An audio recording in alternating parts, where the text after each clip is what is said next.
We back. We don't stop. I told you I was going to do 2 videos for you. One wasn't enough. You had to get 2. So, we'll continue this one right off with what they were saying. Bernard Hopkins. Should he retire or should he fight Travaris Cloud? Or what you think is next for Bernard Hopkins? That was the question. And thank you, Mr. YouTube fan. And I'll do it like this, Mr. YouTube man. Bernard Hopkins should have retired. He should have retired when he got that victory, because these young fighters, he's not going to be able to beat. His activity level is slowing. Pascal was going to come forward and make it an exciting fight. So a cagey fighter with some skill like Bernard Hopkins could win that fight. Other than that, I don't know what else Bernard is going to do. Oh, yeah, man. I just was looking at some photos I had here. And this one was interesting. Me and Ricky Hatton. That's in, oh, did I get it right? That's Las Vegas at the Jermaine Telefight. This is 2006. Nobody in the United States knew basically who Ricky Hatton was unless you watched boxing. He was walking around in there.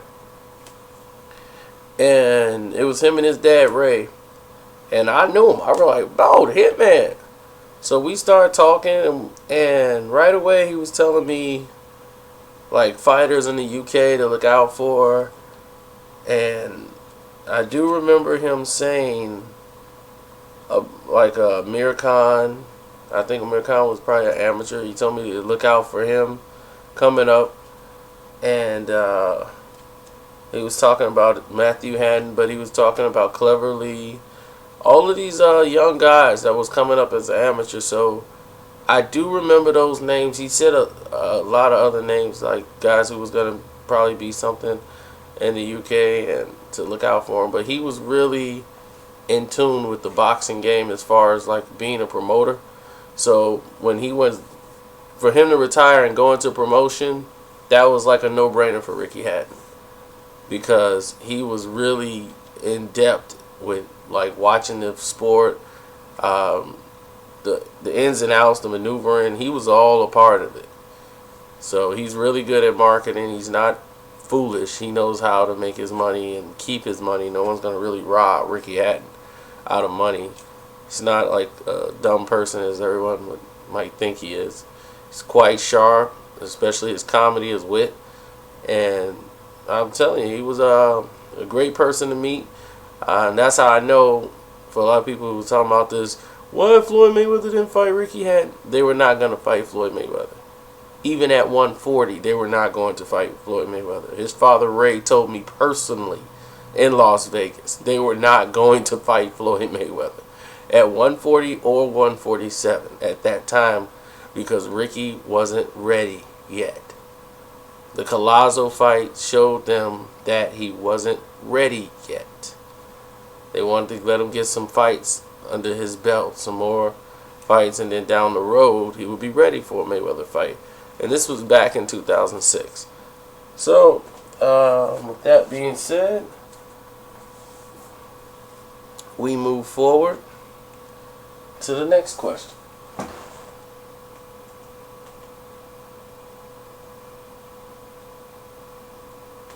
The 154 division. Okay. He wants to know, Canelo Alvarez, he thinks is overrated. They're protecting him. And the 154, the best fighter at 154 is Vanes Matsarosa. And till someone beats Vanes Matsarosa, he is the best fighter at 154. No matter who comes up, no matter who gets the belt, no matter what. If you don't fight Vanes Matsarosa, he is still the best fighter in that division. Canelo Alvarez would make that an exciting fight if he's to get in that ring with Vanes. Chavez Jr. is not there, so he doesn't count. Everyone's talking about James Kirkland fighting him. If James fight him, we'll see what he's made of. We'll see if he's got the heart on his own. We know Ant Wolf got the heart. We got to see if James got the heart to get through that fight. Because I've seen him mentally out of a fight, and he got to find it in himself to will himself to beat that Canelo. Come in there and take the fight when it's on the stage, because it's got way too many setbacks. And in boxing, they don't like too many setbacks. They like comeback stories because boxing love that stories, but they don't like failure too much or underachieving. So I don't think it'll be tolerated out of Kirkland, and I think HBO is probably ready to cash out on him right now. So I do see Canelo winning that fight if the fight does take place. But at least he got an excuse. You can blame it on the surgery. Let me see. Nonito Dunier. You give Nonito Dunier too much credit, and okay, I give Nonito Dunier too much credit. Who has he beaten? He's beaten nobody. Ever since Montiel knockout, he has fought nobodies. And I mean, why doesn't he fight in the tournament like they had in the Super 6? He's going to get exposed like Butte. Now, I've heard that before too. They keep saying, well, he wasn't in the tournament, so he's scared. The reason why he wasn't in the tournament, because there's basically promoter issues. They didn't want to do it. It had nothing to do with Nonito. He was in between two signed contracts with Golden Boy and Top Rank, so you know how that goes. He was caught in a limbo where he couldn't even fight. And I think he has excellent boxing ability, but now everybody's on the bandwagon, so it doesn't really matter what I think now. But he has excellent boxing ability, and he fights at angles. He's got more intangibles than Manny Pacquiao has, and he always possessed those things. And I don't see a problem with anything he's doing, and I don't think he's overrated. I think he's underrated. Like I said, I don't look at the opponent he's facing. He's fighting what he has to fight, but I would love to see him fight Abner Mares. But who in the Super 6 or that little Super 4 or whatever bantamweight tournament that he couldn't beat? I would like to see him fight a Becco, but he's too big for them. I mean, dude, he's too big for those guys. Abner Mares is the only one who has the frame to give him fits.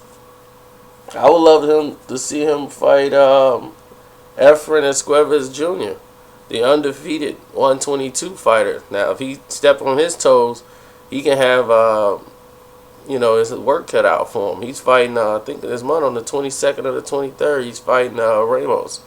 So that's going to be a war right there.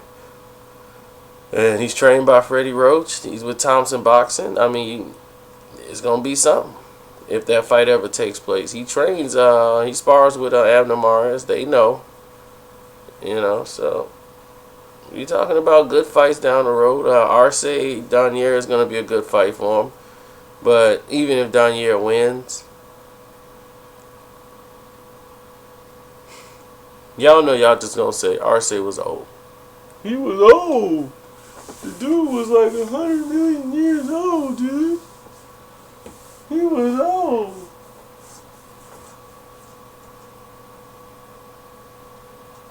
Okay. Next question.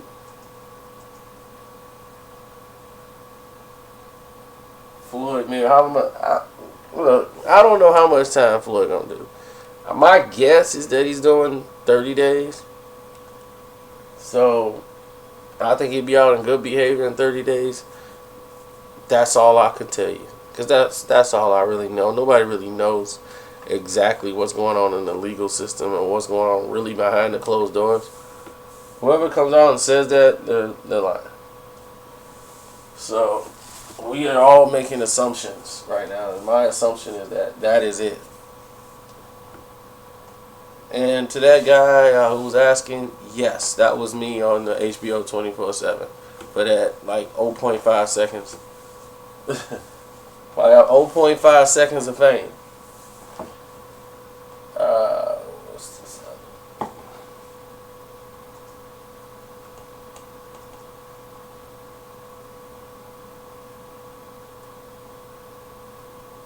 Pacquiao is the best pound for pound fighter in the world. He made $10 million in the ring, $100 million or something. Pay-per-view, you get 10 million buys. Mayweather got 9.14. Mayweather's done it in 9. So he's the pound pay-per-view king. Okay. Dear Mr. Filipino, man, I'm gonna assume you're Filipino and you're a Manny Pacquiao fan, and I know you like Manny. You just said Manny was the pay-per-view king. Okay. He does have more pay-per-view buys than Floyd Mayweather. Total. But you just answered your own question. Pacquiao, 14 pay-per-views. Mayweather has done it in 9. You have 5 more pay-per-view events than Floyd Mayweather. Now, if you are in a company, say Floyd and Manny Pacquiao are going for a job interview. They're going into their company, and the company said, I want to see what you produced. And he said, out of 15 years, these are my numbers. 10 million, whatever, so and so. And the guy said, here's my numbers. And in 9, and after all my years, or 9 years or whatever, this is what I got. 9 million, this and this and that. Who you think they're going to go with? Out of 14 years, a guy who almost matched you in 9, they're going to go with the guy with the 9. Because he's doing yours in almost half the time. So yes, Mayweather's doing more, and that's why he's on the cover of the ESPN, because his net worth is higher. Okay, he's averaging $1 million. I mean, million pay-per-view homes. So that's what that means. So that's why they say Floyd's the pay-per-view king, because he is. That's just facts. I mean, we're a week from the Bradley fight. No one's talking about it. That's a shame.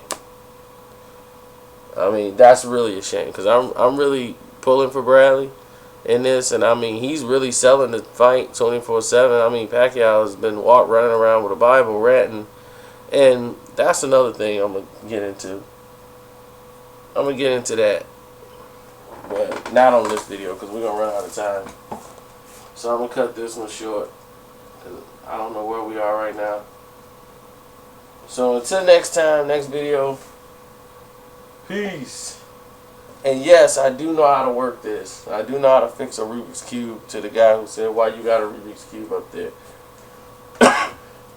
The reason why I have a Rubik's Cube here is because I work on new ways of fixing it. Seeing if there are more difficult patterns of doing it, different variations. Keeps my mind sharp.